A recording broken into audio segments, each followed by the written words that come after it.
Tonight we're gathering on the trail in the traditional lands of the Multnomah, Wasco, Cowlitz, Kathlamet, Clackamas, Chinook, Tualatin, Kalapuya, Malala, and other tribes.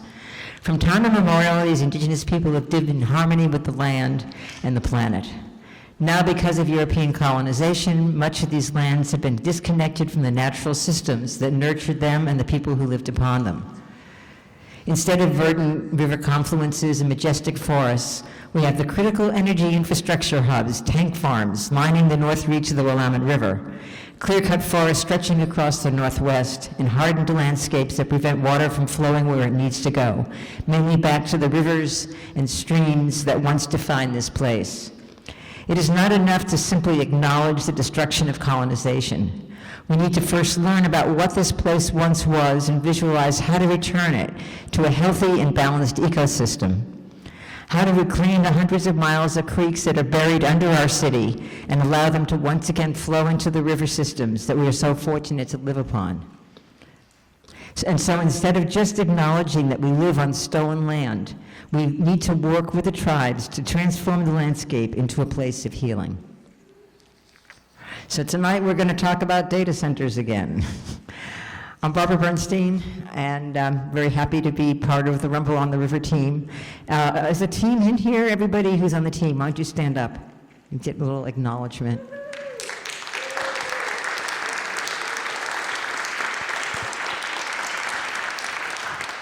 I must say that I've been working with Rumble on the River for a couple of years now, a few years, and this is the best group of people I've ever worked with. And it's really a pleasure to be able to work together and then to bring you all together in community. So I'm very glad to be part of this. Just a few things. The most important thing to know is where the bathrooms are. So there's a men's room that's down that way, down the stairs. There's ADA bathroom on the other side as you're going out to your left. And it's men's and women's. And there's an elevator, the stairs and an elevator going down there.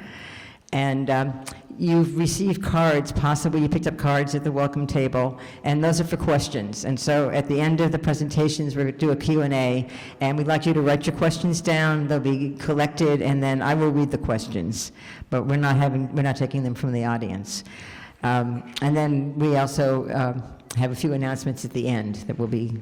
And I want to mention, if you haven't noticed, there's this incredible banner down below. Thank you, XR. We'll be talking a little bit more about that at the end of the evening as well. So the rapid expansion of data centers across the landscape raises grave concerns for impacted communities. While political leaders are just mad about data centers because they believe they're providing a much-needed economic engine for their crumbling communities, in many corners of these communities, a growing force of folks is raising a ruckus about the downside. Copious use and pollution of scarce water resources, generous tax breaks that could otherwise pay for schools, parks, infrastructure, and services, escalating energy consumption that is raising residential electric rates, and invasive noise and light pollution. We've spoken of data centers as being noxious weeds across the landscape, but unlike weeds, which can be pulled out by their roots and replaced with crops or native plants, data centers destroy the ability for any life to grow in their stead. As data centers continue to explode across our region, they do not just threaten communities for the near future. Their spread spells the death of a way of life that has defined Oregon's European-based communities for nearly 200 years, and its indigenous communities since time immemorial. For if we deliver our communities to the lords of data centers, we condemn them to a future where nothing natural can ever grow again. Welcome to Rumble on the River number 30. What's the deal with data centers, part 2? How many of you came to part 1? How many of you have never been to a Rumble on the River before in your life? Good, welcome. Thank you very much for coming. So I'm going to introduce our panel, our esteemed panel, and they will each be taking about 10 minutes to speak. There's a slideshow that each one will have. And then after that, we'll be taking questions, or we'll be reading your questions and giving them to answer. So our panel includes Wilbur Slockish. He's a Klickitat chief. Wave? Just wave. Okay. John DeVoe, who's senior advisor and former executive director of WaterWatch. Kaleb Lay, Director of Research and Policy with Oregon Rural Action, who's come out here from Bend, but he works around Umatilla County. Nellie McAdams, Executive Director with Oregon Agricultural Trust from the other side of Portland. Kelsey Sean Nakama, Policy and Advocacy Director with Tualatin Riverkeepers, also from the other side of Portland. And Jody Weiser, who's founder and board president of Tax Fairness of Oregon. And as I said, I'm Barbara Bernstein. I'm your moderator. If you have any questions, come talk to me. So we're going to start with Wilbur.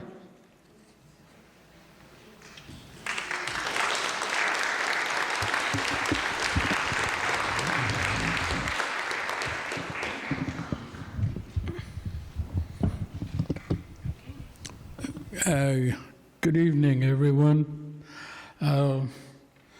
Water at one time was drinkable everywhere. But as that civilization advanced westward to this area, because that's the history that I know is here. I can't speak for the other ones across the land. That's their job. Mine is here. We used to harvest lamprey, salmon, camas in this area. But as this civilization, missionaries advanced, we got forced upriver. And water seems to be thought of as inexhaustible.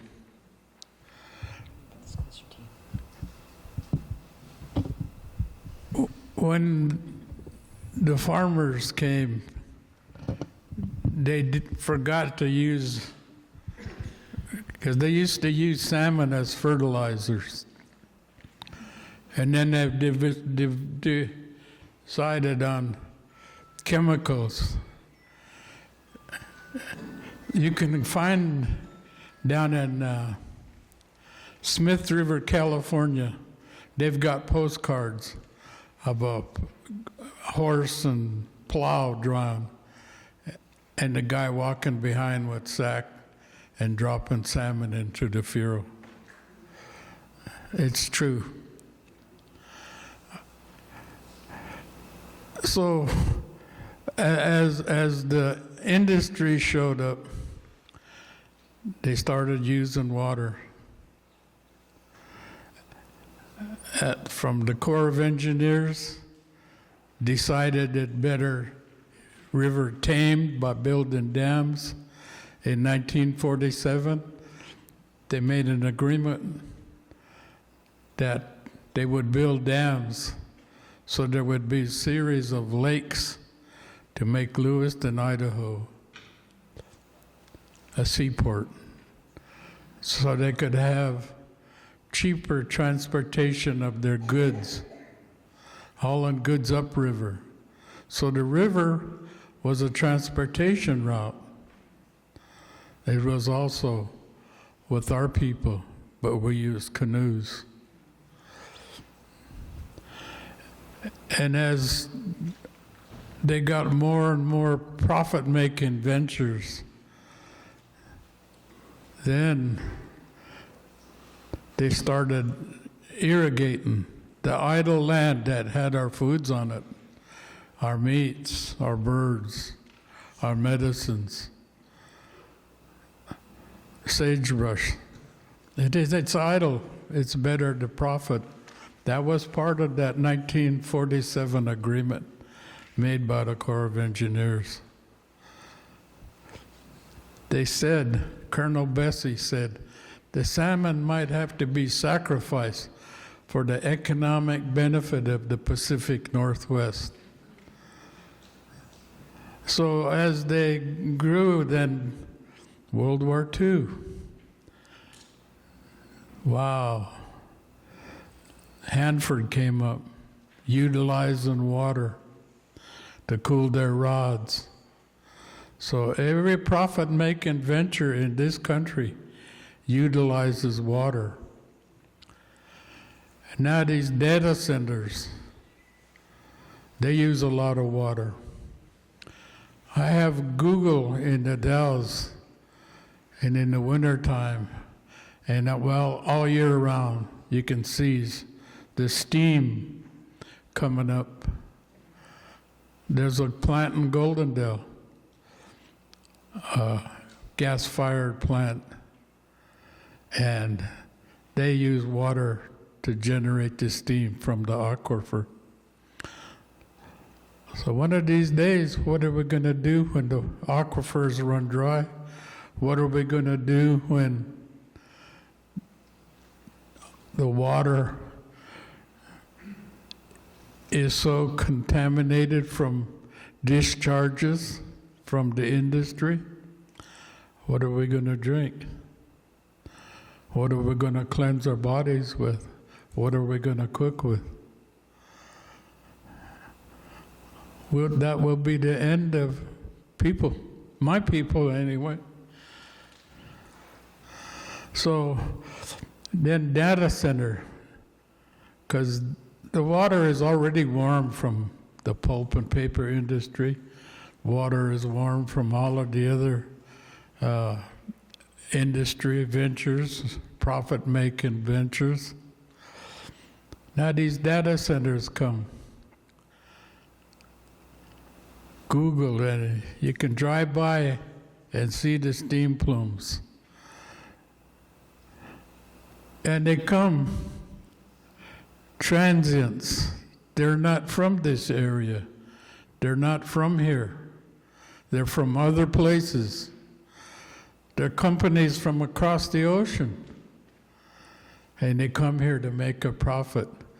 And when they finish with the product and there's no more to use, they go somewhere else. And we're left with the problem. So this last data center there, when I talked, and just the other day I learned about, they want to take Mount Hood water and transfer it to the data center in the Dells and others that are going to be placed here. And I don't really know who the company is, but I know they're not from here. Once this land was beautiful, but the power plants, nuclear power plants, pulp and paper, aluminum industry. That's what got me into trouble, was the aluminum industry, because they were pouring fluorides into the water, because they were using this, all of them used the water as a disposal place. I got in trouble for 40,000 fish that I stole from the federal government. They didn't bring it with them on the wagon trains. They didn't bring it across the ocean. It was here. The gifts to my people, the salmon, the deer, the elk, the buffalo, the roots and the berries, that we were to take care of them and they would take care of us. So, to me, this data center now that they want to expand, and I understand Amazon is now in the Dells. And to me, that's going to be the end of the salmon, because the water's going to get hotter. And they're not a hot water fish, they're a cold water fish. Recreation, they're going to be so polluted you can't even do that anymore. I see some of the windsurfers, when they come, they get rashes, but still they come. So that seems to me, recreation and profit-making ventures trump our health. Not only my people, all people, because we breathe the same air, we drink water, we cook with it, And then we got to grow and eat the chemical-laden foods, vegetables, to make them grow faster, to make them grow bigger. No regard for the water that they utilize in everything.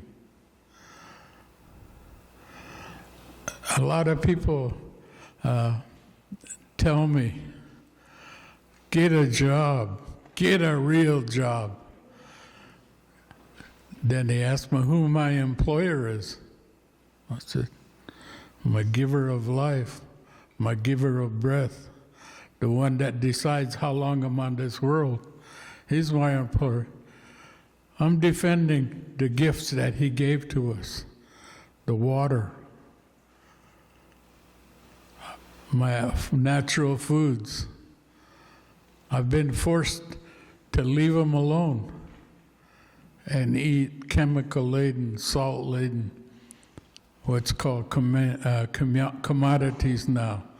But in those days, my young days, was surplus food. So, how much more can this water take? How much more can our Mother Earth take? Weather patterns are changing. We've got no snow. I had a dusting where I live, a dusting on the ground of snow. 2 days, that's it. The rivers are going to be dry. And that's when they'll move on to another place. Nestle was here too in Hood River, Cascade Locks, wanting to build a bottled water place. And the city was willing to give them the water that sustains those hatcheries. And then I can't believe the city council giving up half of their water supply, half of their drinking water for a company that's not even from the area. Now, water is being utilized by John Day Dam, by another company, saying it's going to save. They're building a pond, and I don't know how they're going to make it come back up to that pond.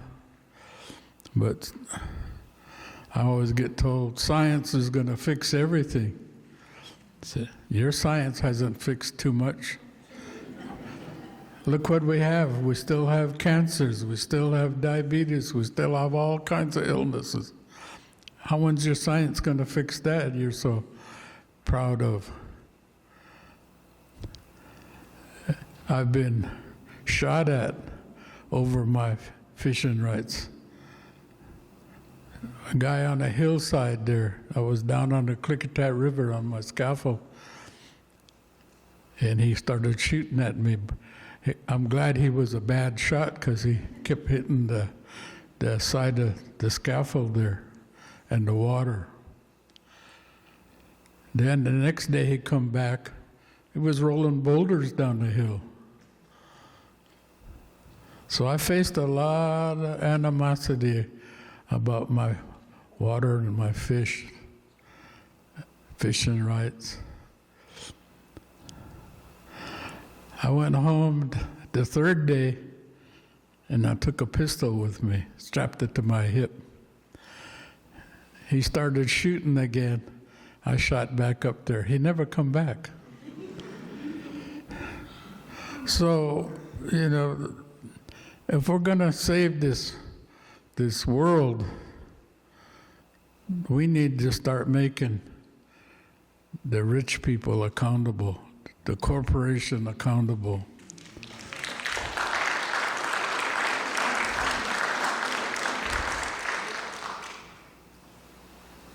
And stop letting foreign companies come in and build those plants to destroy our world. This is our world right here. We all live here. And I don't understand their logic. You know, we're all created from this land. When my time is done, I'll go back into the ground. And I don't want it to be polluted. So we need to get our local politicians in check. We need to give our state representatives in check and our federal representatives in check. And stop believing, you elect me, you will all get rich. You know, to me, if I've got salmon to eat and I've got my roots and my meat, I'm wealthy. I am very wealthy. So I hope that you understand this, and my time's up. But remember that we don't want Colonel Bessie's words to say the salmon must be sacrificed for the economic benefit of the Pacific Northwest. Frank Bell agreed in 1947. I'm glad the government likes to document what they do, because that's their own records. Thank you.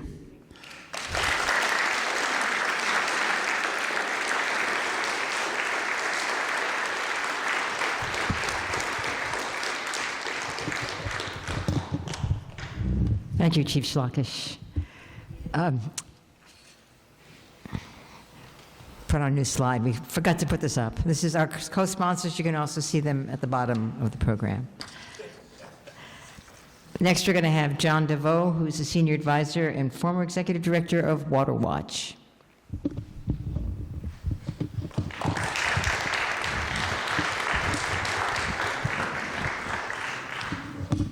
Close to the mic. Yeah. Thank you. Thank you for having me tonight. I'm going to touch on data centers and water primarily from a water quantity perspective, but look, there's serious quality issues as well. I want to thank Chief for his words. I think it's a tough act to follow, but I'll do my best.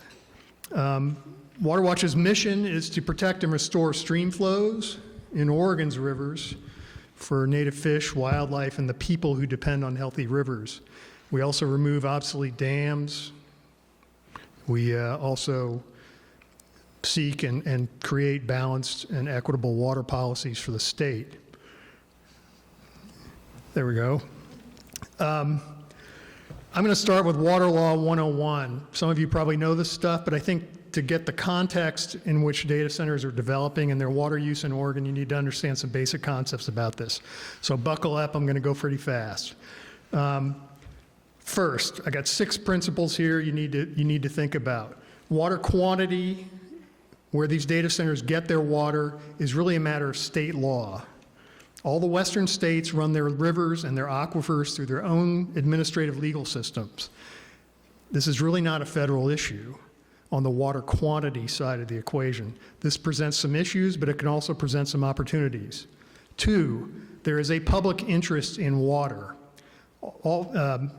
There's a law in Oregon, a statute that says, quote, all water from all sources of supply belongs to the public. When you get a water right in Oregon, you have a right to use the water.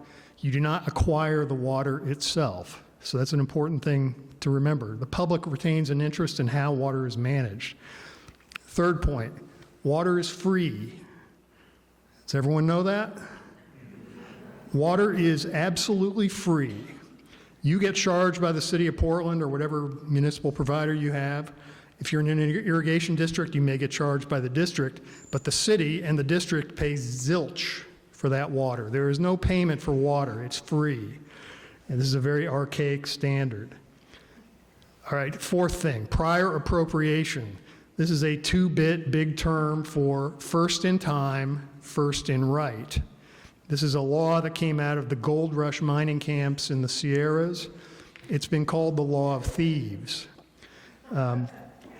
Prior appropriation, first in time, first in right.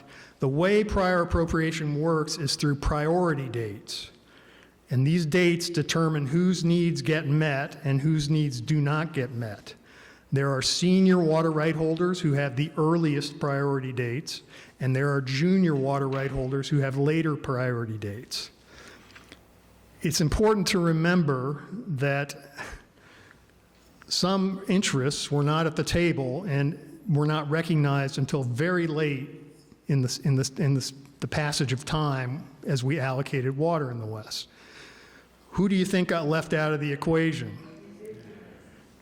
The indigenous folks got left out of the equation, but what else? Fish and wildlife, ecological needs for river health, those sorts of things. So not everybody was at the table when this water was divvied up, but first in time, first in right.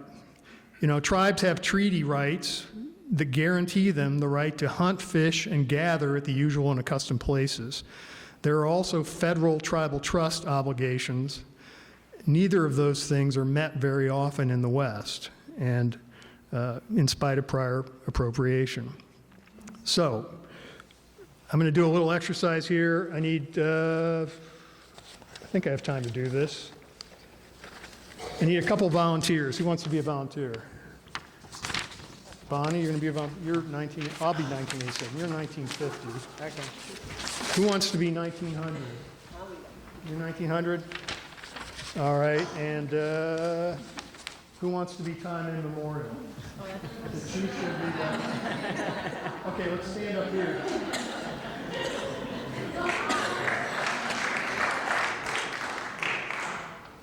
So this is how prior appropriation works. What do we got here? 1900. This is a senior water right. We're kind of junior. This is a very senior water right, and it's not often recognized. What's this water right? Why is 1987 on this? Because that's the year Oregon passed the In-Stream Water Rights Act and actually created water rights in the channel of the stream for fish. Before 1987, the state did not recognize water flowing in the channel of a stream as a beneficial use of water. It was considered wasted if it flowed down the stream and made it to the ocean. That ignores all the things that water did in terms of creating habitat for salmon, in terms of diluting pollution, in terms of providing navigation, all these things that are public benefits. But the states, and this is true throughout the West, there was no recognition of these benefits until very late in the game. So, how does this relate to data centers? Thanks, that's the skit.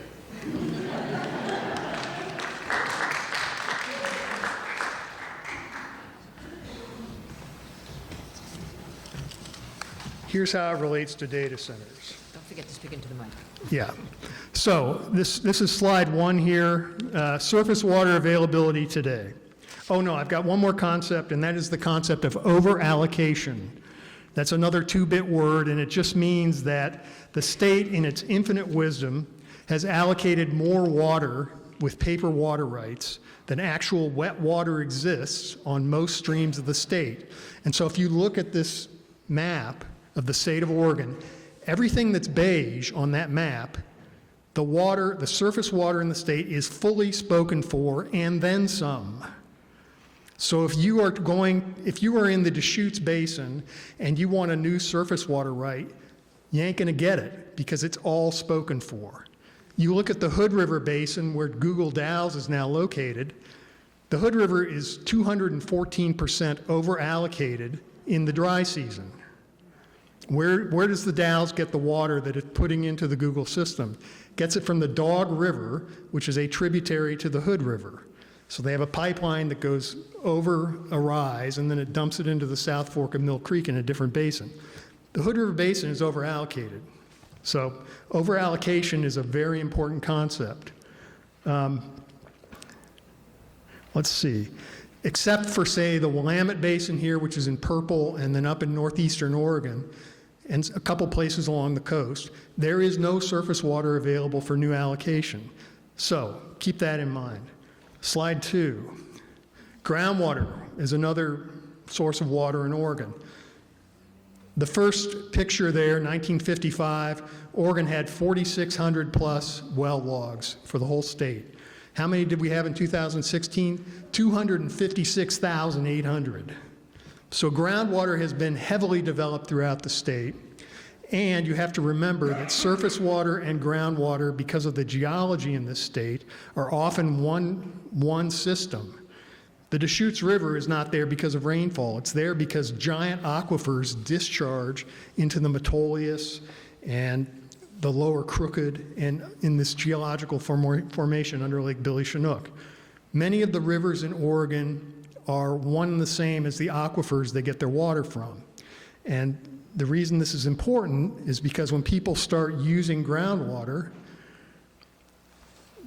they often deprive senior water right users of surface water.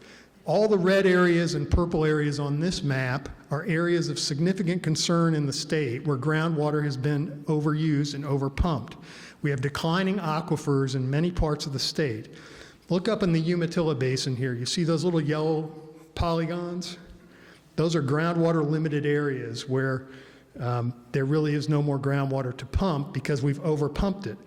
Agriculture in the Umatilla Basin has mined groundwater to the point where they're pumping 20,000-year-old groundwater to put it on watermelons and other crops.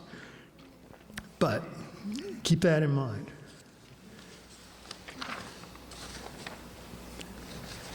So, where are we locating data centers in Oregon? If the green dots are data centers in the state. Look at the Umatilla region. You've got 37 data centers out there, and you've got Amazon proposing a gigantic hyperscale center on 3 Mile Canyon Farms land, which is the largest dairy farm in the world. You have 13 data centers in the Deschutes. You have 5 in the Hood River Basin at the Dalles. You have miscellaneous ones around the state. But the takeaway from this is the vast majority of the data centers in Oregon are being located in places that are already water poor and where water is scarce and where fish and wildlife, rivers, and indigenous interests were already screwed over. And so we have this new additive water use on top of already over-appropriated basins. And so when people say, well, the data center only uses as much water as a municipal golf course or something like that, that's not the point. The point is the context. The context is that the water is already spoken for, and in some cases many times over. And so this is a problem. And many of the effects of locating data centers in these water poor areas, you have very local effects as you do in the Hood River Basin and on the Dog River for Google and the Dalles. You have a lot of effects in the Umatilla Basin. In the Deschutes Basin, there are some requirements that you do things to mitigate your impacts if you're using groundwater. So there's some buffer there. But this is also happening in Hillsborough and the Joint Water Commission Service District with data centers in the Hillsborough region. So, this is a pretty simple takeaway. We are locating these facilities in places that are already water scarce, already water poor. Is that good public policy? I don't think it is. Okay, I apparently have 1 minute left. This is the same slide for groundwater. You can see that many of these data centers are being located in areas of significant concern because of lack of groundwater. So, what else can we take away here? There's no accounting yet for the indirect water used in the generation of electricity that these data centers consume. And that is often many, many times the amount that they use on site for cooling. The water consumption to generate electricity varies by method, but energy production is one of the largest consumers of fresh water in the United States. In 2015, the last year I could find reliable data, we used about 300,000 acre-feet per day of fresh water for thermoelectric energy production across the nation. That equates to about the entire flow of the Columbia River on April 26th, to give you an idea of how much water we're using in energy production. Another point I would like to make is that water conservation and mitigation measures by data centers are often just so much greenwashing.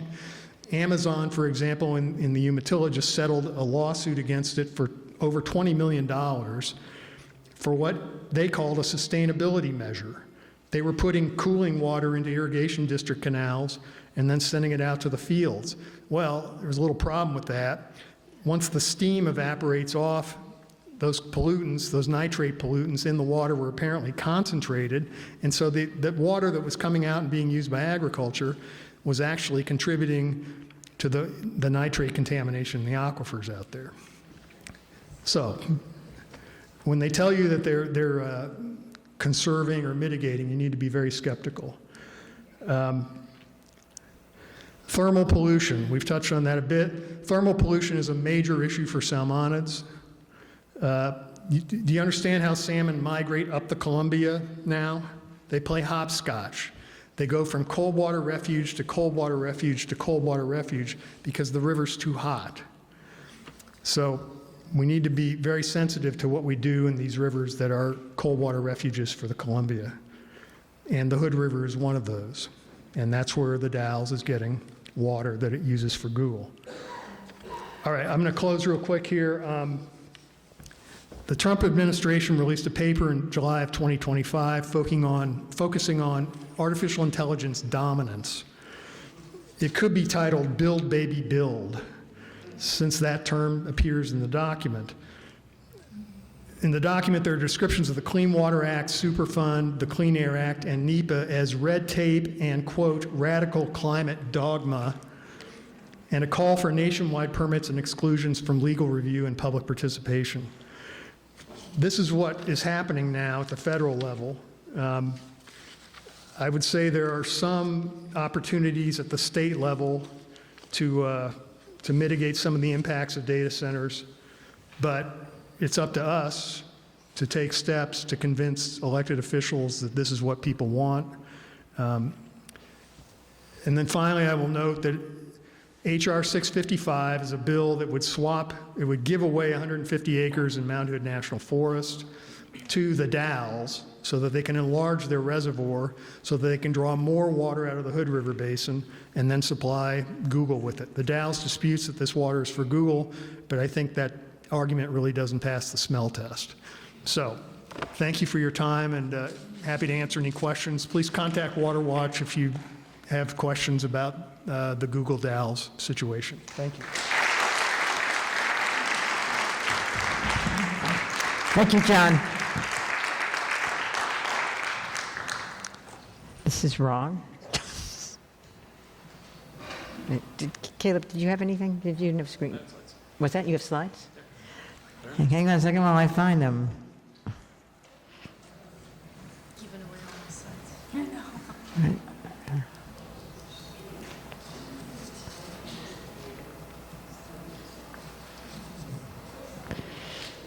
Well, I'm going to look for, okay, I'm just going to see if I can find them at the end, if that's where they wound up.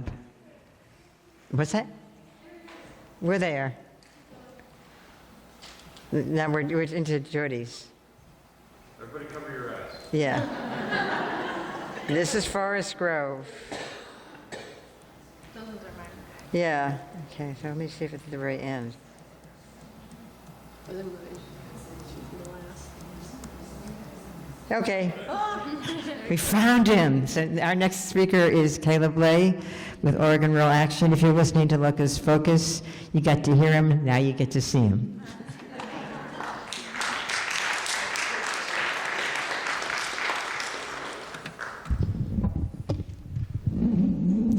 All right, sorry, I'm a tall one.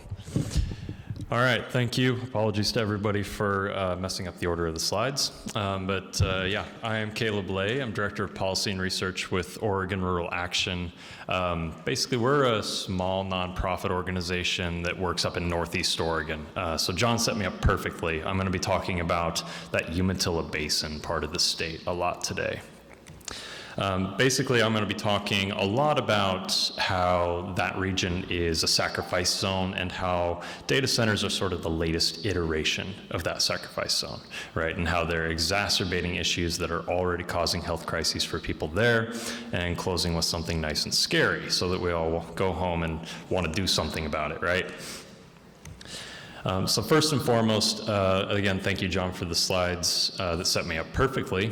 We're talking about a very small region in Oregon up in sort of the northeast central part of the state, right off the Columbia River. It's sort of northern Morrow and Umatilla counties. Around 45,000 people live there, disproportionately non-English speaking and immigrants, disproportionately low income and working class.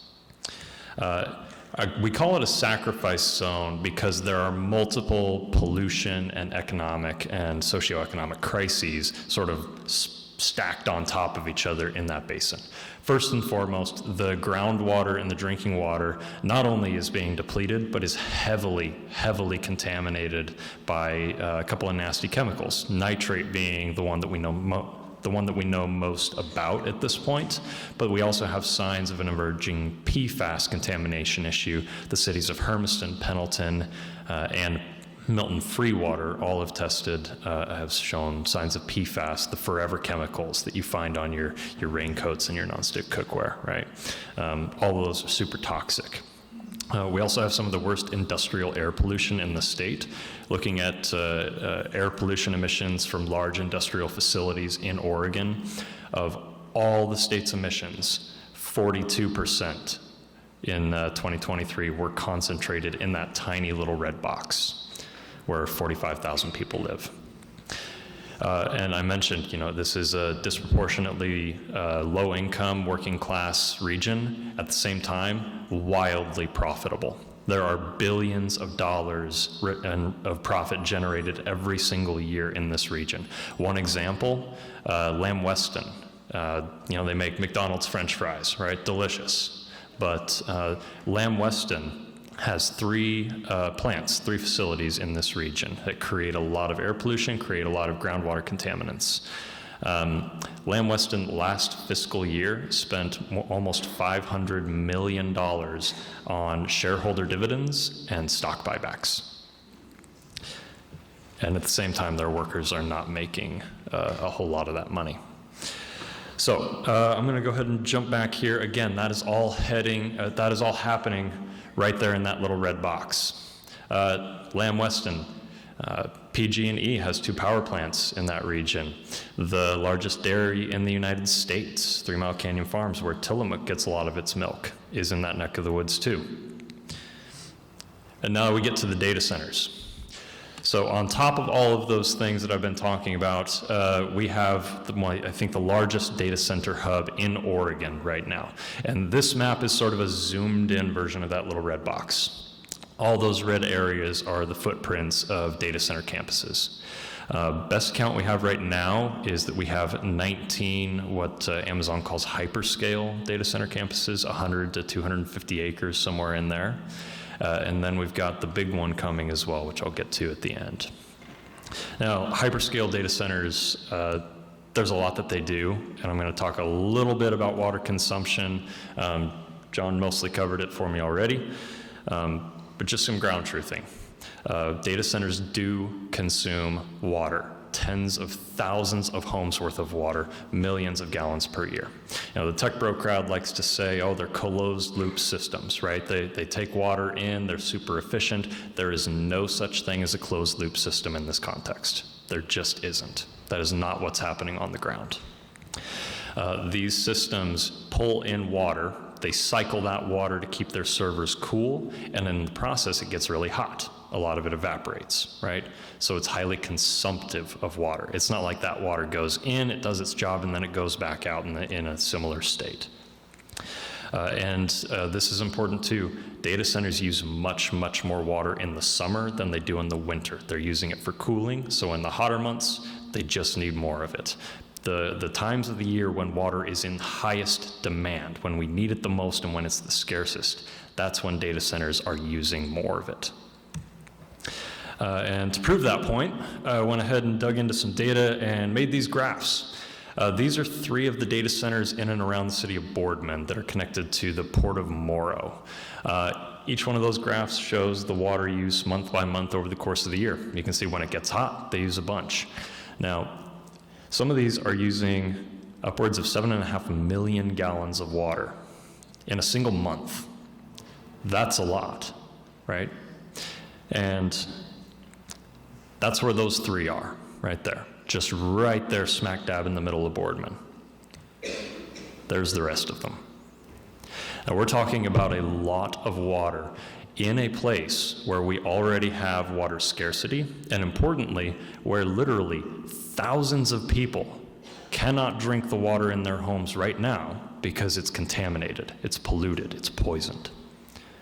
I know people in Boardman who are watching pipelines be built on streets right across the fence line from their house to supply water to data centers that do not exist yet, and they cannot drink the water in their taps.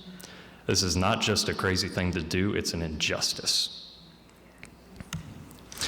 Now, the other part I want to talk about is water contamination, and I apologize for this slide because it's both busy and gross.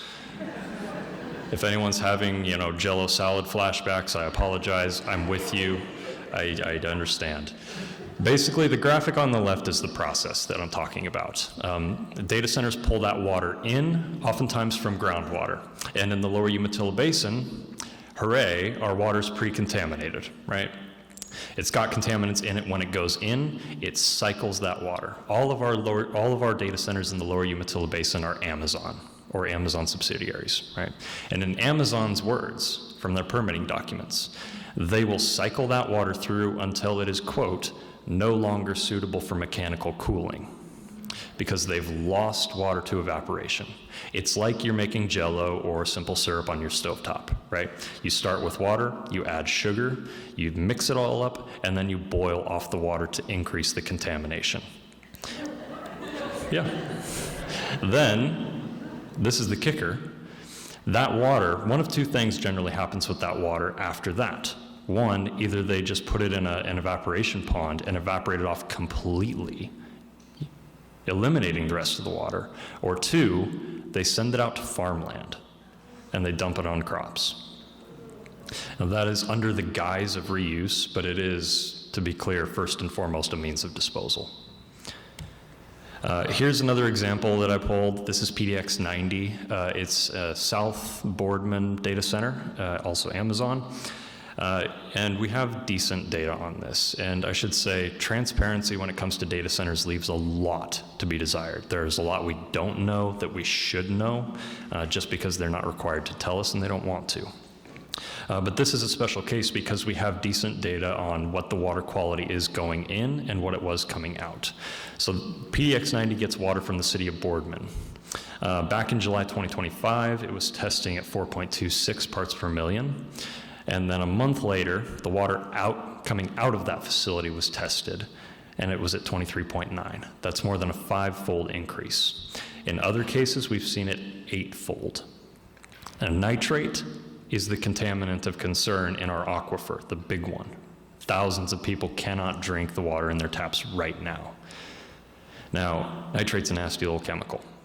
It likes to, when it's in your water and you consume that water, it likes to grab onto your red blood cells where oxygen is supposed to go. And as some of you may know, I know this is very arcane knowledge, oxygen is important for your body. And the health effects of that can be pretty bad, right? Especially for pregnant women and infants. Nitrate can cause a condition called methemoglobinemia, which is more commonly known by its nickname, blue baby syndrome. It's as horrible as it sounds. Basically, a baby gets nitrate into its system, nitrate grabs on, and it can't get oxygen to its vital organs. It starts to turn blue as it asphyxiates, and it can be lethal. As if that weren't bad enough, it's also linked to miscarriage, preterm birth, low birth weight, birth defects, and later in life, with longer-term consumption, you run into things like laundry list of cancers, especially the gastrointestinal tract. Also thyroid dysfunction, and now there's some studies that show it might be linked to later in life neurological problems. So, great that it's being concentrated, right? Now this gets me to the big one, the scary thing I promised you earlier. I call this the big one because it's a different class of data center. It's an exascale. We had those 19 hyperscale campuses we're looking at. This one dwarfs them. Where a hyperscale data center campus is 100 acres, somewhere in there. This one's 1,300 acres. These, I zoomed in a little further on that map. These are the footprints of two hyperscale data center campuses. The one on the left is PDX 202, and the one on the right is PDX 154. 202 is under construction. 154 just cleared permitting. Now, those are each about 100 acres. That's the type I've been talking about all night. That's going to be the big one. Now, all of this is scary, right? Here's sort of the layout for what they're expecting. Take all of the problems I've been describing up till now and turn them up to 11. We're not just talking about millions of gallons of water per year. We're talking about 1,300 gallons per minute at peak demand. That's more than 4 5-gallon buckets every second. This room would be full in the amount of time that I've been talking. On top of that, it's going to use a gigawatt of electricity, and we are currently facing a projected shortage of 9 gigawatts by 2030. That's less than 4 years away. We're facing rolling blackouts, and this facility is not built yet. It's going to take another gigawatt of electricity as we're facing that. Now, on top of all of that, Amazon's data centers like to use diesel as their backup power. Some of the hyperscaled campuses, in their air quality permits, they say that they expect to use up to 300,000 gallons per year each. That's the hyperscale. This, if they follow the same pattern, it's probably going to be more like 1.2 to 1.5 million gallons per year. And I kid you not, this is perfectly upwind of all of residential Boardman, including schools and daycares. And if that wasn't bad enough, we're going to subsidize the heck out of it. $720 million is what they're expecting in tax breaks. So, what do? Well, we organize, right? That's what we do here. That is what democracy is all about, and that's how we make change. And I hate to be this guy, but the first thing we need is to recognize that we are going up against one of the most powerful corporations in the history of humankind. They have limitless resources. We have people power. And to organize that, we need to share resources, we need to share information, we need to band together and support each other. And y'all, we gotta have some money. We gotta go find money to push back, put people on equal footing. So I really encourage everybody, this is the call to action I have for you tonight. Pick one of the organizations up here on the stage tonight or another one around the state and give them what you can if you can. I'm gonna close it there. I know Maria Sunshine. It's all uphill from here. We can do this.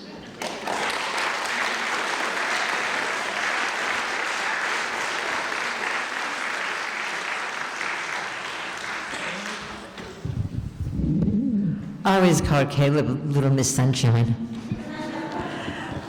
So contrary to the program, our next speaker is going to be Kelsey Nakama, who's the Policy and Advocacy Director with Tualatin Riverkeepers.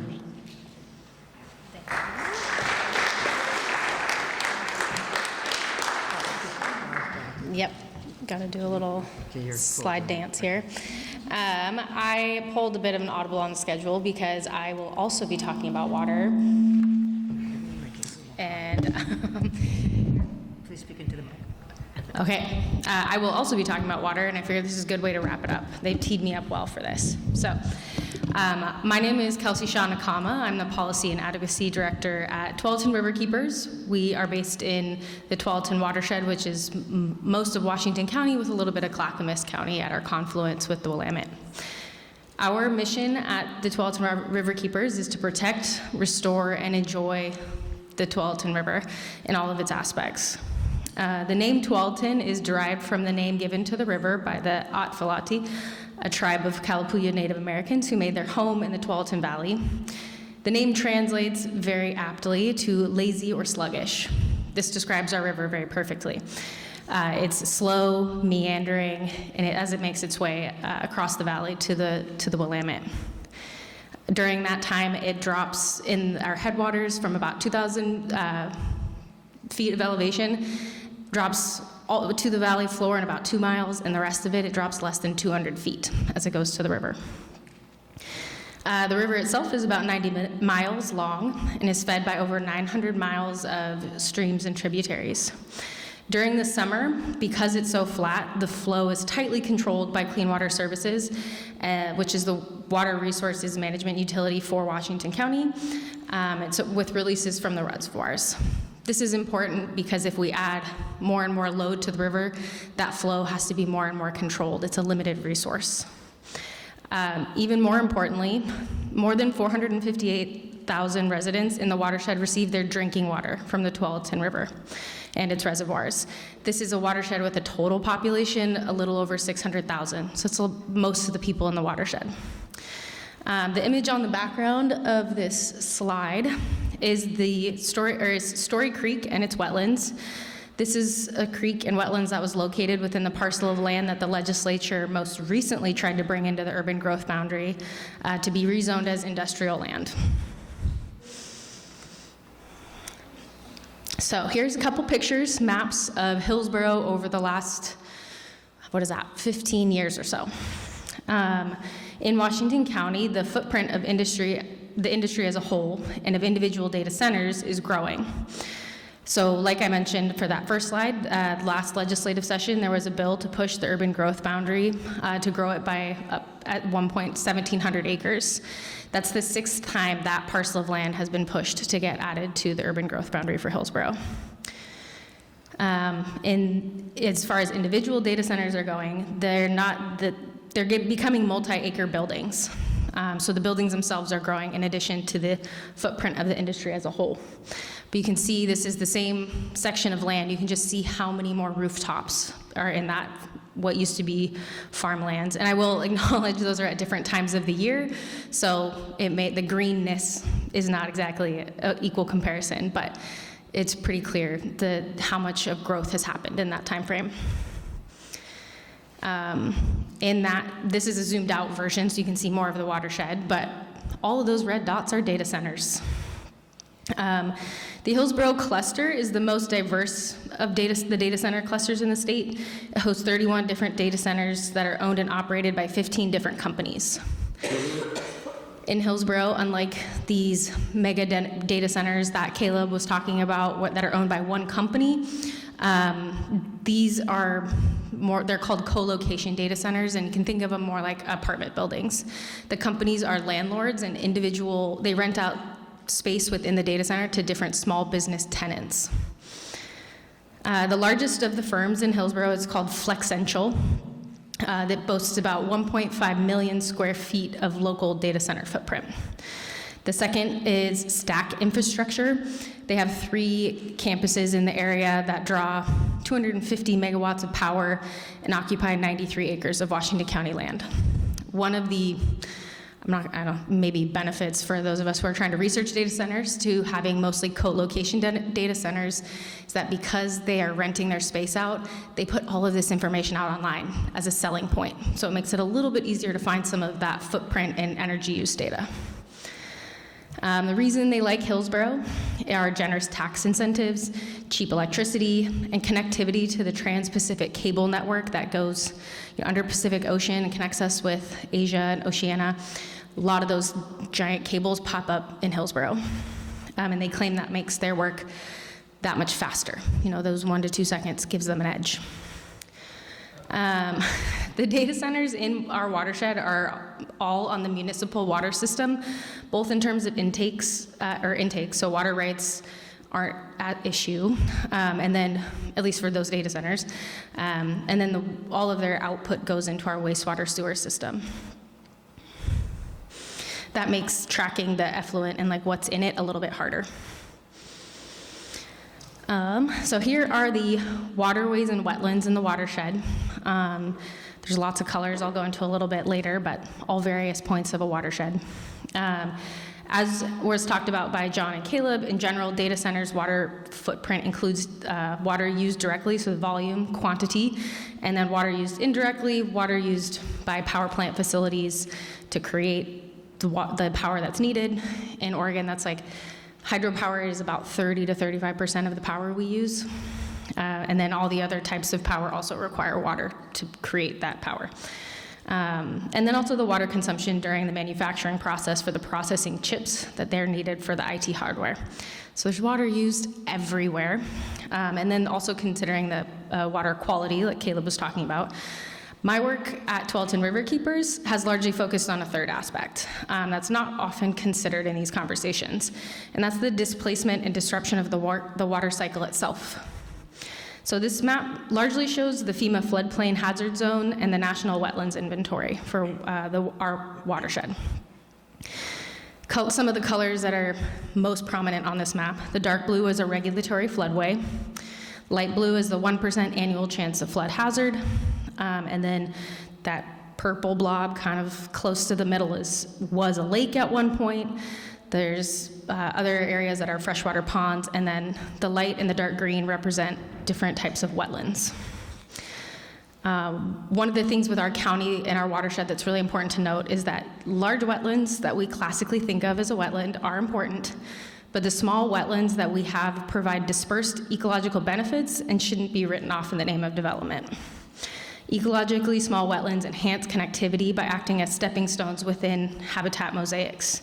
They link the larger ecosystems, like our tributaries, like the river itself, and they facilitate wildlife movement, species dispersal, and the maintenance of genetic diversity within those species.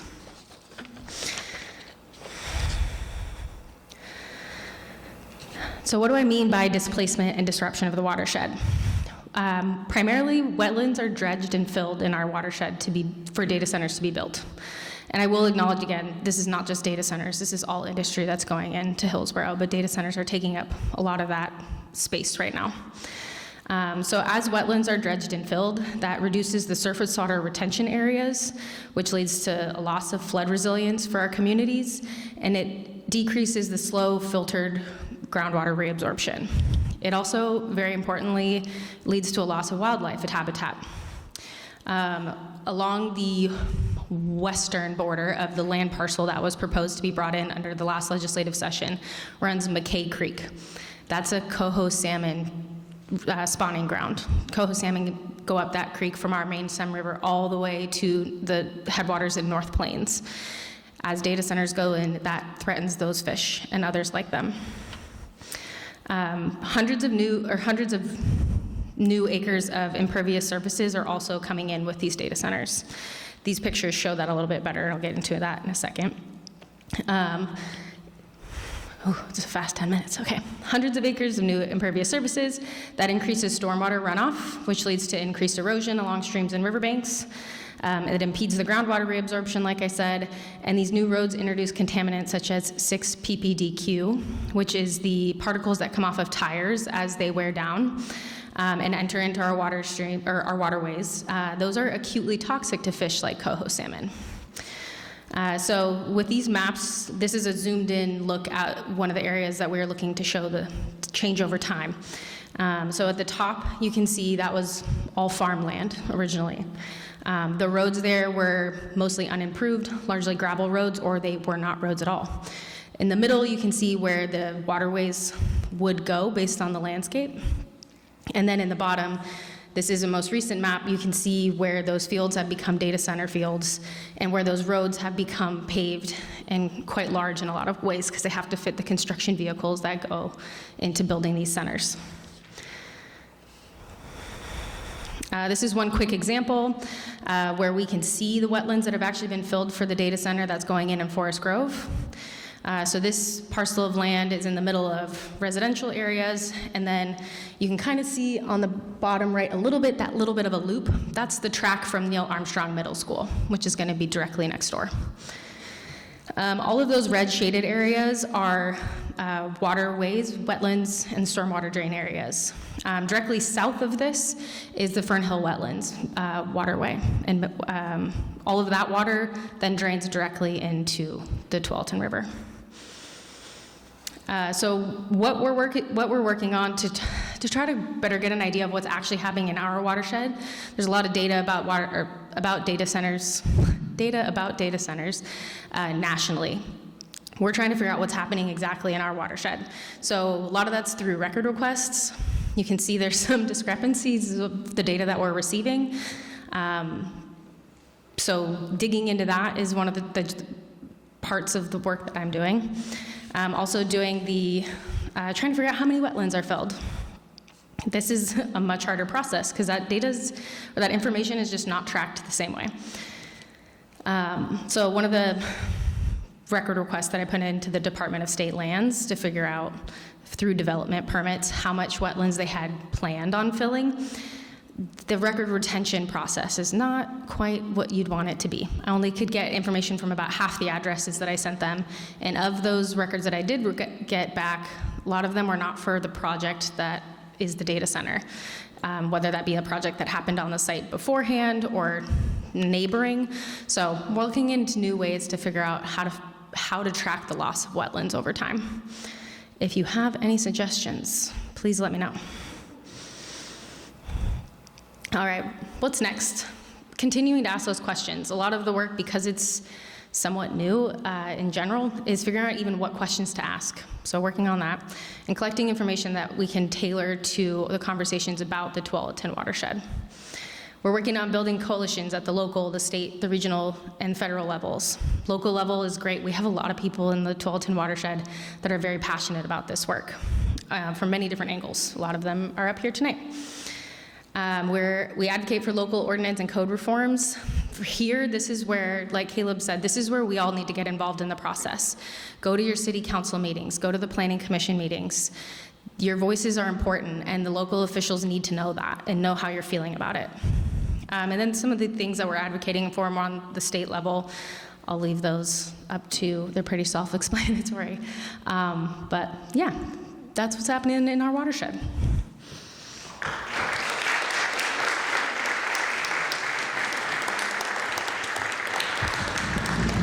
Thank you, Kelsey.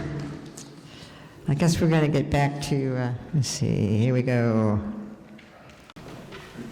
No, to the end? After Kelsey? No, I think it was... After Kaleb,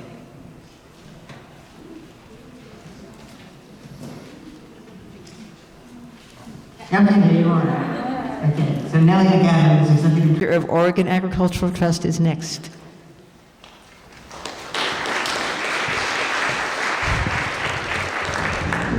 Thank you, Barbara, and all the organizers tonight. So I'm going to be speaking a little bit about land and corruption. The land piece especially fits with my day job at Oregon Ag Trust, where we're protecting farmland and its habitat from development. And then the corruption piece, one of my board roles is with 1,000 Friends of Oregon, where we especially try to promote democracy and participation in government so that people can have a say about how their land and natural resources are used. There's an example in Morrow County about how that has not been happening appropriately. So in terms of land, right now we have about 2,900 acres in data centers in the state. A report came out in February showing that amount would be quadrupled if the number of data centers that are in the pipeline for permitting are approved. So 9,100 acres is being planned for data centers right now in this state. That's about the size of Springfield in new data center development, and that includes the 1,300 exascale data center in Hermiston. It's important to point out that most of these acres are in eastern Oregon. So did anyone hear about the one-year data center moratorium that passed in the legislature? So data centers not being able to qualify for the enterprise zone that Jody's going to talk about. That doesn't apply to most of these acres because that is only for urban enterprise zones, not rural. That was known when that legislation was passed, that this amount of land was in the pipeline. So be careful with your loopholes. The Department of Land Conservation and Development said about this planned, these data centers in the pipeline, that the magnitude of urban growth boundary expansions for data center development is without modern precedent under Oregon's statewide land use planning program. 50 years plus of land use, and we've never seen this kind of a demand for expansions, for industrial uses or otherwise. This type of land expansion has massive impacts on the entire landscape. So the land that is often being brought into cities for industrial expansion like this, the landowners there often want to sell it because they can make massive amounts of profit. When that land is sold at farmland value, it's about $20,000 an acre, and then in some places like Hillsborough, it's $1.2 million an acre when it is purchased for data centers. So that is some of the pressure on these extensive and expansive permitting requests. You can see in the picture there, North Plains, and I have some friends who've been organizing tirelessly in North Plains in the room. There was a proposed expansion 2 years ago that would more than have doubled that city's size. A lot of that was going to go to data centers and warehouses. That expansion was stopped by a referendum.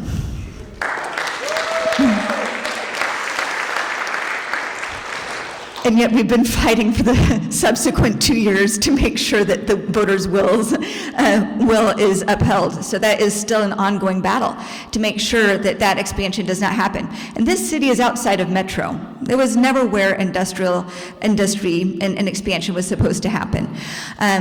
But because the land value would have increased so much, the landowners were putting pressure on the city to expand in order to give them that windfall.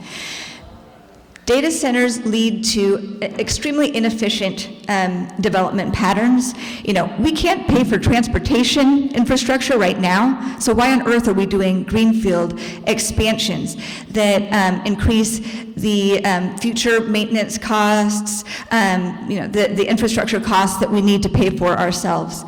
And tangential impact of this data center proliferation on the land is that in order for Oregon to meet our climate goals, which are set as a percentage of our total energy, when that demand increases, the amount of renewable energy production also increases. So we're focused simply on the supply side of renewable energy, not on the demand side and bringing our energy demand down so that we don't have to produce it in the first place.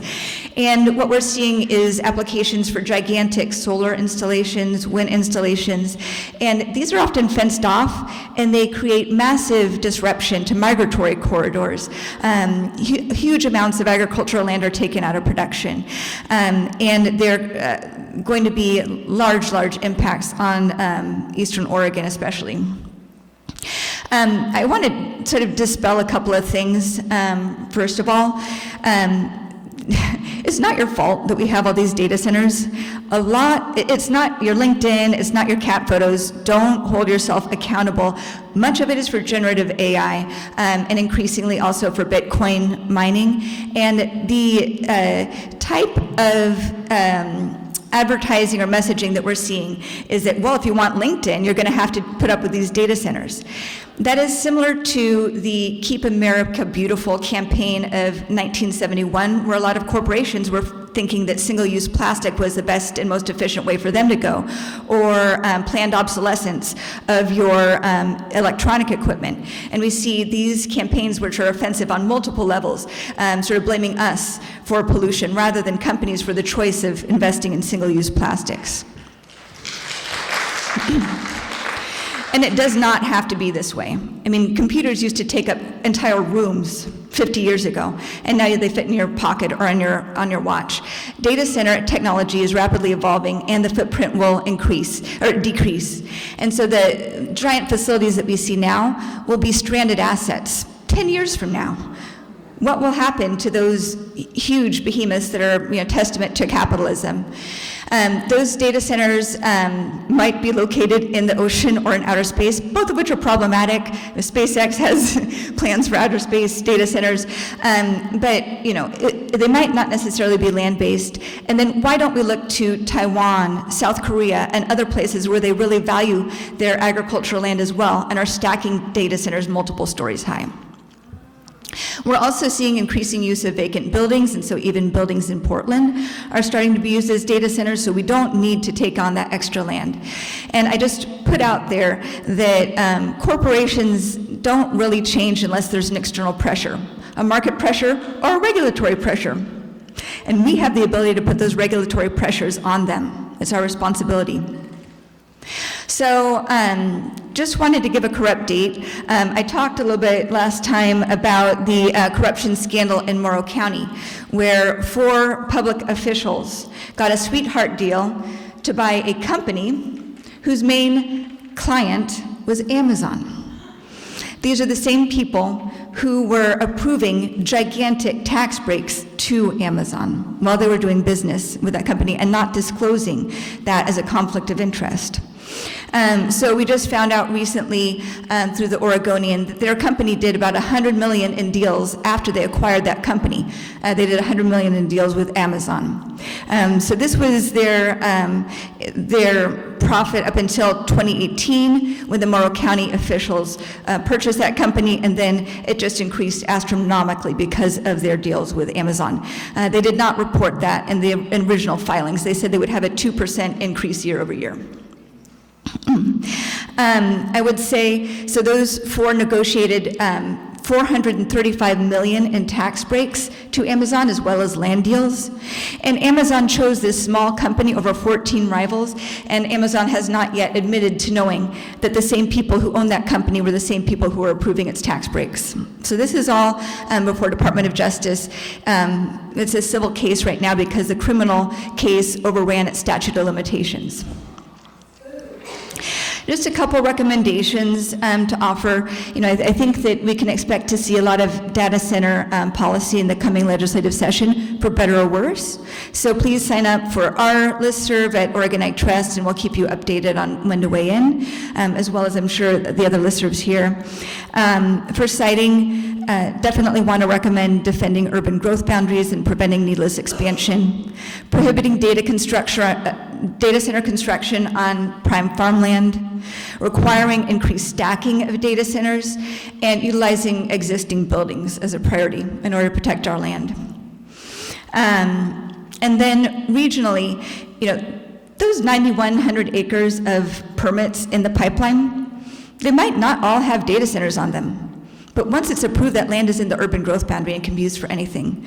So could be used for warehouses, single-family homes that are inefficient and expensive. And what we're seeing is in a region, if they know that one data center might be coming, maybe 4 or 5 cities will apply for an increased urban growth boundary, thinking we could be getting that data center ourselves. Well, that white whale might only land in one city, but the rest of the cities have already expanded their urban growth boundary, and so inefficient development can tend to happen there. So what we recommend is regional planning, so that if a large industry is going to be coming, we can plan between cities and not have huge reserves of land in multiple cities just in case. We also recommend increased transparency in public process.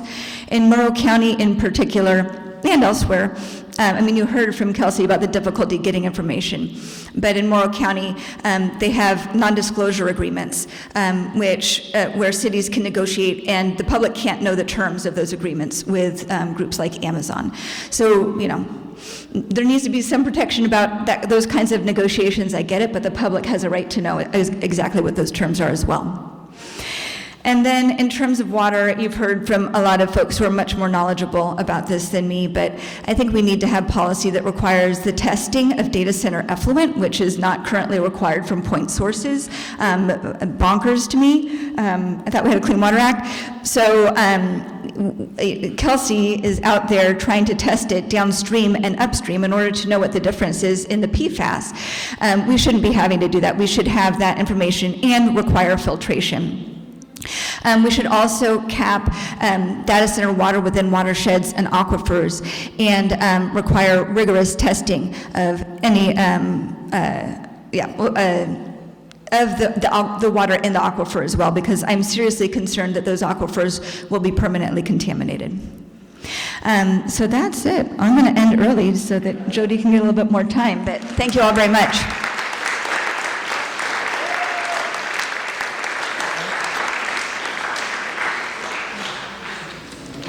There you are. Yeah, that's right. There we go. Thank you very much, Nellie.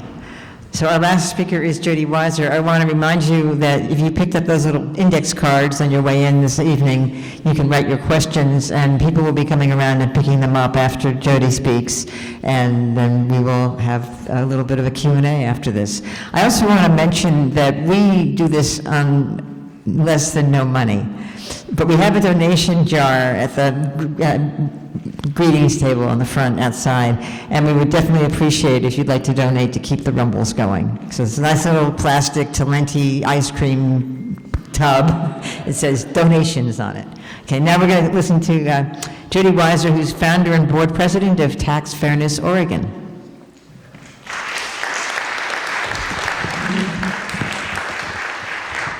Thank you.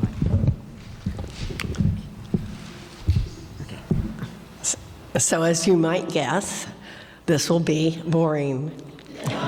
except the one CPA I know is here. It's time we stop giving tax breaks to data centers.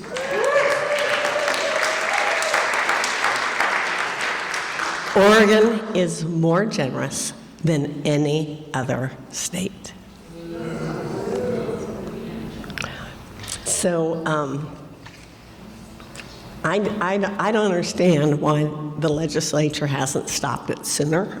I think they should have 10 years ago, because we're paying billionaires to come to our communities, suck up our land, water, power, and ultimately they're going to disrupt our workforce as well.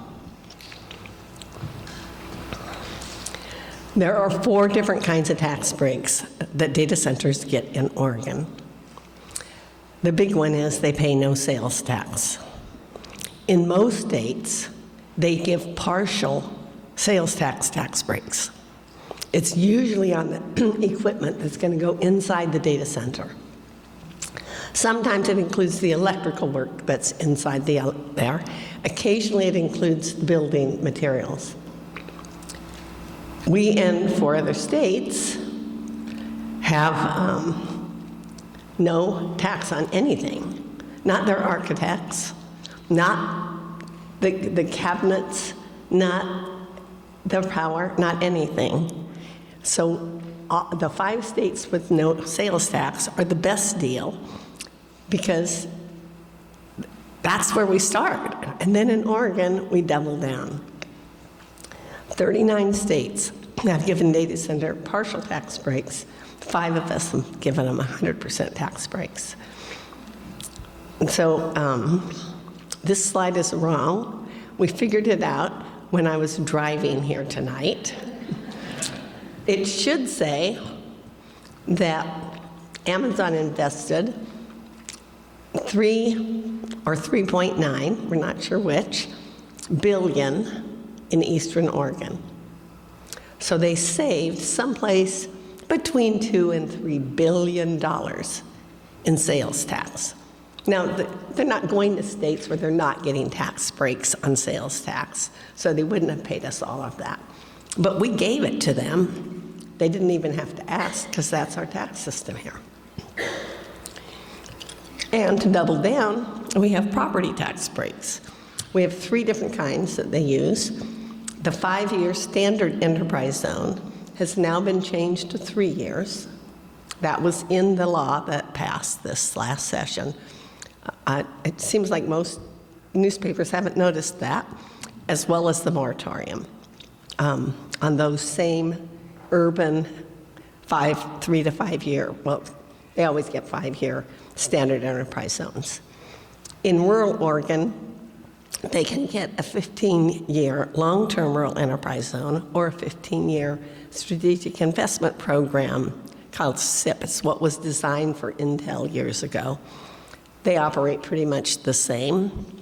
And in all of the rural centers and in Hillsborough, they're actually getting money back. They'll give them a 100% tax break, and then they'll collect money back as a fee.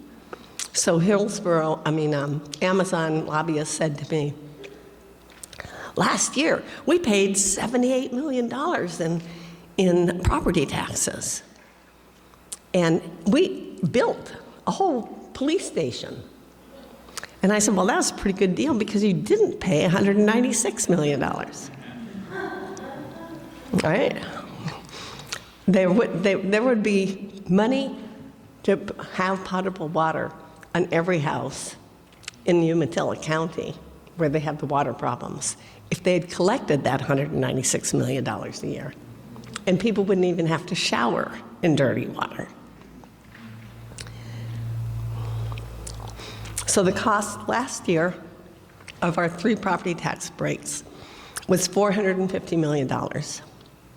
$150 million of that is K-12 money, and it affects school funding across the state. $90 million of it was in Hillsborough. $360 was in the rural data centers. The cost the year before was $330 million. So it went from $330 million to $450 million in a single year. So then, how do we compare to our neighbors? Well, California has a few more data centers than we do. The center of technology has a few more data centers than our state. They have no tax breaks for data centers. They don't have property tax breaks, they don't have sales tax breaks. In Washington, there are no property tax breaks for data centers, and they have a sales tax breaks only on the server equipment and the power infrastructure in some counties. The urban ones don't get anything. This legislative session in Washington state, they ended the subsidy for replacement equipment. You can see we are way better deal than our neighbors.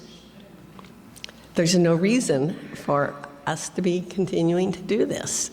If we disqualify them from these tax breaks, we will still be the best deal on the West Coast.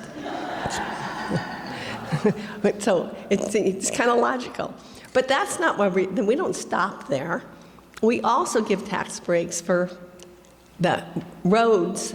We basically pay for the roads, the street lights, the water, the sewer, and everything for their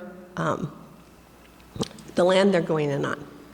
So if you take 100 acres of farmland and a developer goes in and puts in a bunch of homes, the price of that infrastructure within that development is in the price of the home. But in Hillsborough, and I really need to talk to you about out the other part of the state, in Hillsborough, they don't have to pay for it. When they finally start paying property taxes, the property taxes get diverted to pay off the loans that were taken to build the roads, sewer, water, et cetera, for their facility. So we're subsidizing all of that. In Hillsborough, they can bond up to $289 million in their industrial renewal district. It'll take probably decades for the taxes of those businesses, the property taxes of the businesses, to pay off their own infrastructure. But that's the law. I just already said this. But why shouldn't they be purchasing it? Why shouldn't they buy those services the day they walk into the house, just like their employees would? And then there's income taxes. And data centers are owned both by corporations, Amazon, Google, Apple, et cetera, and by private equity or venture capitalists.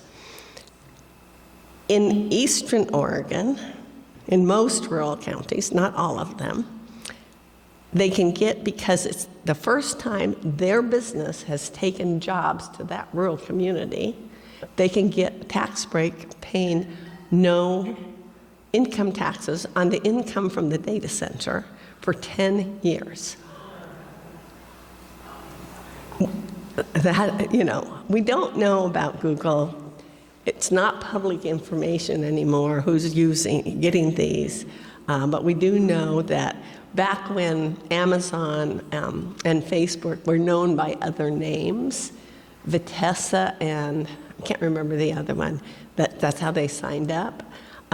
We know that they got agreements then, so they didn't pay any income taxes to the state for 10 years. They're probably starting to pay now. They also are companies that put many of their profits in tax havens, so they won't have to pay taxes at the rates that we charge. That means that one of those companies in Eastern Oregon is paying, instead of the 7.6% rate that Oregon charges corporations, they're paying 1.4%. And another one is paying 0.5%. So it's not just tax havens, it's other tax mechanisms that they use that reduce their taxes that much. But we're not getting income taxes from them. And particularly in the urban areas, many of the data centers are owned by REITs, real estate investment trusts. I didn't name my an acronym. And it's many things are owned in REITs. Nursing homes, college facilities for college students to live in, anything that's apartment buildings, anything that's real estate can be owned in a REIT. It's a mechanism designed to make it so that there's no taxes at the corporate level. You have to the profit has to be given out every year to the people who own the REITs. Well, you can own one of these REITs if you want to, too, because they're sold some of them are sold on the stock market. Most of them are owned by private equity investors, and it's just a way to make sure they don't pay any corporate level taxes. So we're not getting much in the way of income taxes either. So what are the solutions? What are we doing? In 2025, the legislature passed the Power Act, and there's supposed to be no more cost shifting. Now, Cub was out there, and they're struggling and trying to get that to be true. But the first idea that PGE had was that they were going to charge them for 3 years. Well, that would only be okay if they paid for all of their costs in that first 3 years. That'd be great, actually. But that is still a work in progress, and we hope it works well. And then this year, the legislature passed HR 4084. It gave urban data centers, all urban industries, only a 3-year rather than a 3 to 5 year, and placed a moratorium on data center startups. So today I looked at 4 agreements made by Hillsborough this month with data centers, because the law doesn't go in effect for 90 days from the end of the session.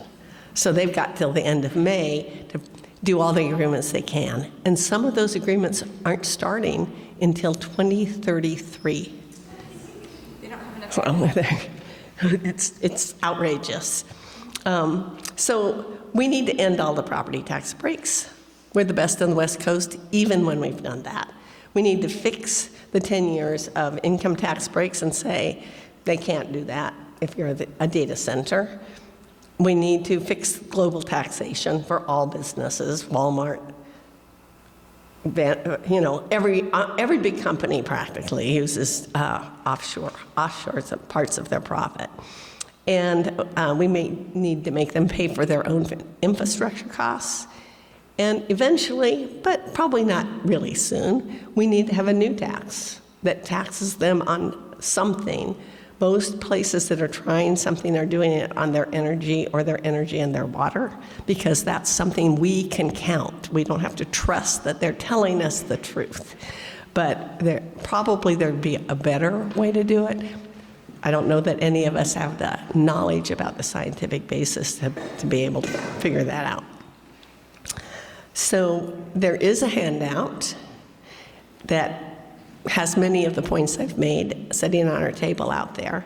But the numbers, remember, are wrong. I think we've handwritten in some of them to correct them. And so it's really 2.75 billion, someplace between probably between 2 and 3, depends on the sources of the numbers of how much they've invested, on $39 billion worth of investment. So you can pick up that, just know that the numbers, you got to pay attention to that part of it. And I want to thank the organizers. What? I would say we're better than hell. We should be. We should be. If we, it's outrageous that we're paying them to come. That's just, it's crazy making. Thank you for coming tonight.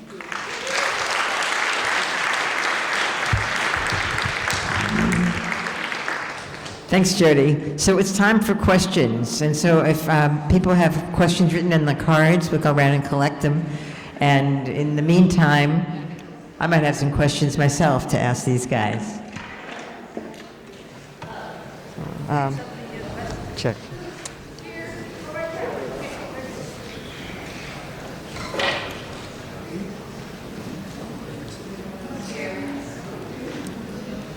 Okay. See if this works. Yes. Okay. So we're gonna do this. I'm gonna ask questions and then you pass them. And I'm gonna ask the questions up there. You got some?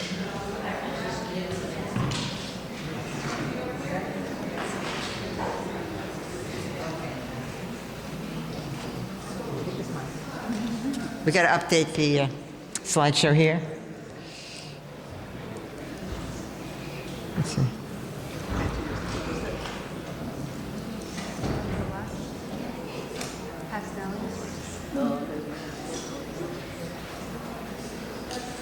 Okay, here we are, Q&A. So our first question, by the way, for those of you who are leaving, remember there's a tip jar, a donation jar on the welcome table out in the lobby, so please be generous and help us for the next rumble. Okay. 51% of data center use will be devoted to generative AI by blank. Is this in Oregon, or blank meaning they didn't have a date anyway, whatever date that is. Is this in Oregon or nationally? And they would I would have thought that the percentage would be higher than 51%.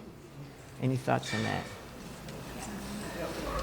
Yeah, I think currently it's 10%. It was projected to be 51% by, I think it might have just been 2030, so not too long from now. And that is nationally or internationally. So that is actually, I think, a pretty radical increase. And I don't know the projection after that, because I don't think anyone can even guess how much of the data center use is going to be for AI.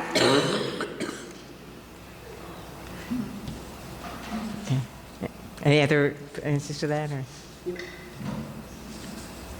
Just to sort of add on to that, a lot of what we have in Oregon right now is data storage, cloud computing, things like that. So just to build on what Nellie was saying, what we're seeing being built right now is increasingly AI. The exascale project, the 1,300 acre big one I was talking about, that's going to be for generative AI. And I think you can expect to see a lot more of that as we move forward. And, as I think many folks here probably know, AI does use a lot more energy and a lot more water than the cloud computing and the data storage. And I did mention this in my presentation, but there's also sort of this weird catch-22 with energy and water use. If you want to use less energy in a data center, typically that means that you're using more water because you're employing things like evaporative cooling more often, right? And if you want to use less water, that sort of means that you need to use more energy. So as we move toward these more water and energy intensive applications with AI, that problem is only going to get worse and worse, and we have scarcities of them, right? Okay, here's a, I've got one. oh, okay, sure. My understanding is one ChatGPT inquiry that you type up on your computer uses about 500 milliliters of water, which is equivalent to, a water bottle you get at 7-Eleven. So think about that when you're using ChatGPT and all that. Yeah.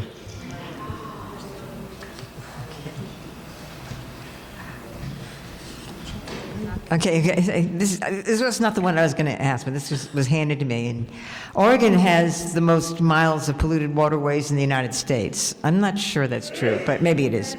Is that correct? Correct. Okay, 95% of them are too polluted to drink. Why has the governor allowed this, and how much power does she have? Have any of you met her? So, I mean, this is kind of, I think we're not doing very much to alleviate the problem with polluted water by polluting it with data centers and with Big Ag, but anybody have any thoughts on this question? I mean, most of those miles of streams that are contaminated with pollutant, it's temperature. It's temperature pollution, and that's the vast majority of it. So data centers potentially can exacerbate that problem. The governor could direct DEQ to do a better job. We could stop doing thermal trading programs, which really don't work, apparently. But this is maybe off topic, so I'll just say that the vast majority is temperature. The data centers have a lot of potential to exacerbate the problem. Okay, I have, you want to, yeah. Hold on a little bit. I think there's this, and I apologize for talking a lot, feel free to grab my I feel like there's this supposition that a lot of us have as Oregonians that, because we're Oregon, we have great environmental laws, so we're this great environmental state, right? But no law is any better than the enforcement of that law. In the lower Umatilla Basin, in the lower Umatilla Basin, we have seen, the lower Umatilla Basin groundwater management area was declared for nitrate in 1990.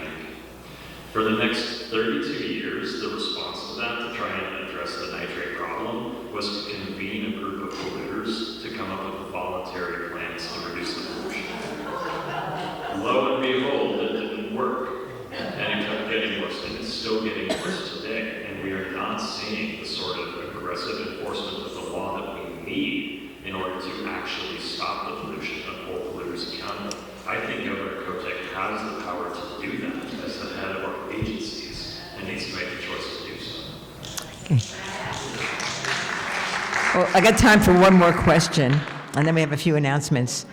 Is there hope that some of these proposed or already approved data centers can be stopped? And give more examples of where this has happened and how. I mean, there's the happy story of North Plains, but are there any other happy stories?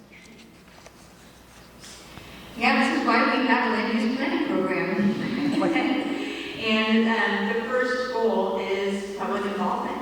And we all have the ability to go and communicate with our elected officials in the planning department there to let them know what we consider to be an economic development, because we don't have to take it for granted that whatever permit comes to us is necessarily economic development that serves ultimately the people who live there.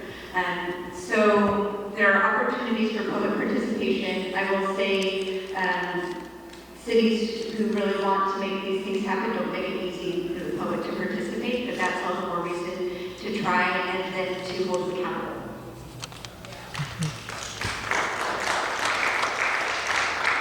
In addition to getting the development permits from cities, most of these centers also have to go through our state agencies to get their permits approved for the environmental impacts in particular. So they have to go through the Department of State Lands, they have to go through DEQ, and then for many of the ones in Hillsborough, because there are wetlands, they, as of right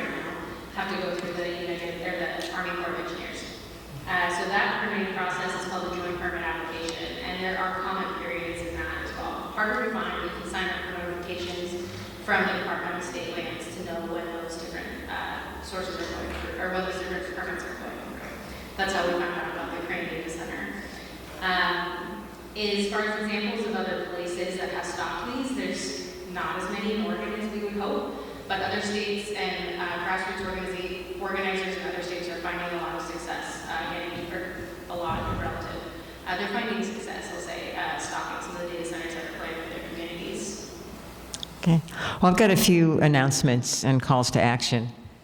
First, okay, one more. Sure, Chief. One of the things on the water rights in 1855, Joe Palmer and Isaac Ingalls Stevens promised there would always be water available for the salmon, that they would never harm them, and his children would do as he promised.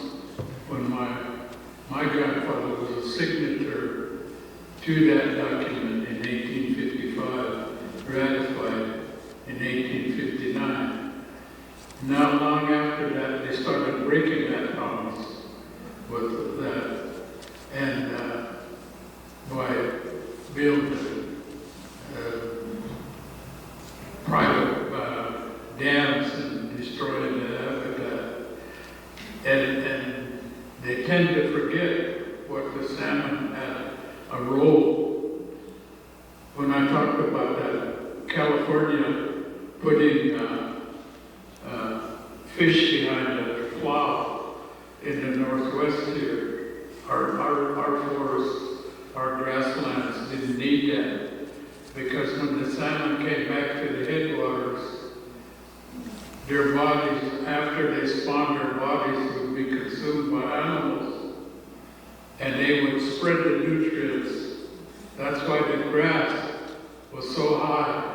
That's why the trees were so big, because that was their role, not only to feed people, but to feed the land, feed their smolts with the nutrients that they left in the water for the smolts to consume. So they've been breaking promises all along, and my people have been the invisible people until the federal government wants something. And when that said, but they're not coming to us because we don't have too much left. But we do have the mountains in their numbness and our intelligence. We reserve the mountains because that's where the water starts, the cold streams. But through their activities, profit-making ventures, Earth is getting warmer, and those glaciers are melting. So we're not going to have that too much water. So that's one of the many broken promises that they made to my people when we gave land to the federal government. Because I always hear the courts and the federal government gave you land. They didn't give me anything. Only thing they gave me was poverty and disease.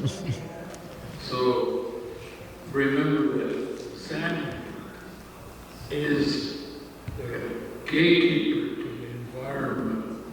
He's the one that provides for all living things, antlered ones, because they eat that grass, the birds, the cougars. Cougars have a role in this world. They take care of the sick and injured animals. That was their role. So our meat would always be healthy. Then invasive species of cattle came in. They thought those people were being nice to them and bringing them food.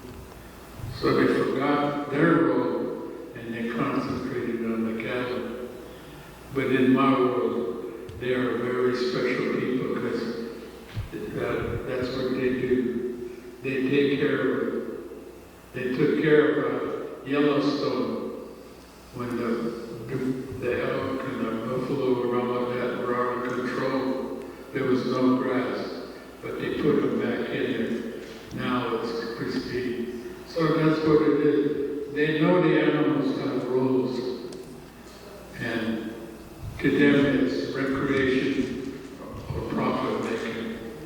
So, you know, I've been affected by many things in water. We had that in our treaty that we would retain the water within our, but there's still farmers need water away from the streams. So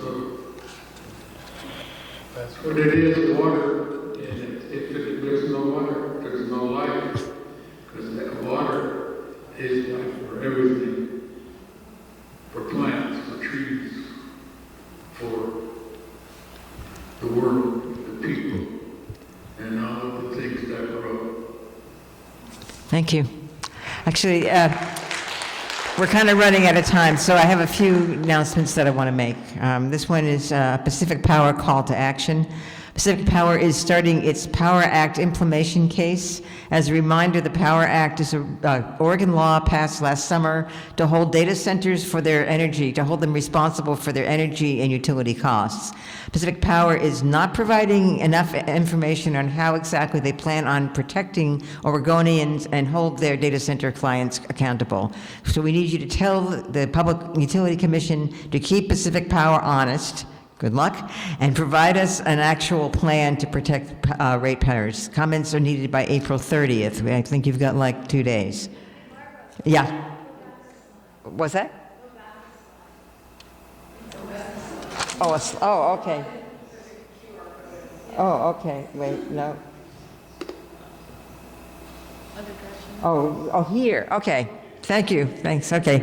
Everybody, get your cameras out and do that. Okay, now you might have noticed this incredible banner in the front. Friday is the general strike, May Day, and there will be actions, yes, and you can pick up these little flyers out front to learn more.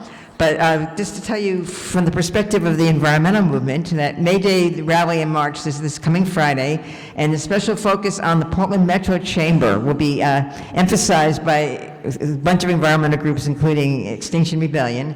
The Portland Metro Chamber is better known as the Portland Business Alliance. We're still always the Portland Business Alliance to me.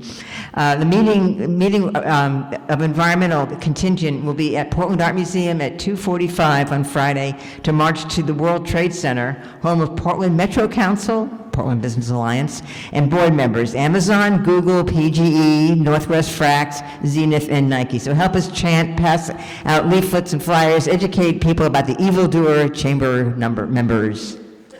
Okay, I got two more, I think. Let's see. Yeah, okay, this one. Also, Portland Jobs with Justice is inviting you to their upcoming conference about microchip manufacturing, which is very related to data centers. Micro and nanochips are an essential part of the supply chain, supplying data center, and have a strong foothold in Oregon. Come to PSU on June 3rd to 4th, which is the 3rd and 4th, to learn how we can hold these chip manufacturers accountable. And for more information, you can go to see the Portland Jobs with Justice table, which is outside, or look for Carmelita, who is a very colorful hair. So I want to thank you all for coming. Is there anything I left out that I still need to mention? Next rumble. Next rumble.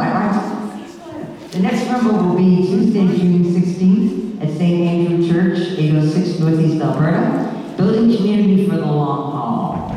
So it's something we really need to think about as things get worse and worse. So join us for the next rumble. Remember to donate to Bucket if you have something to donate. And thank you all for coming on behalf of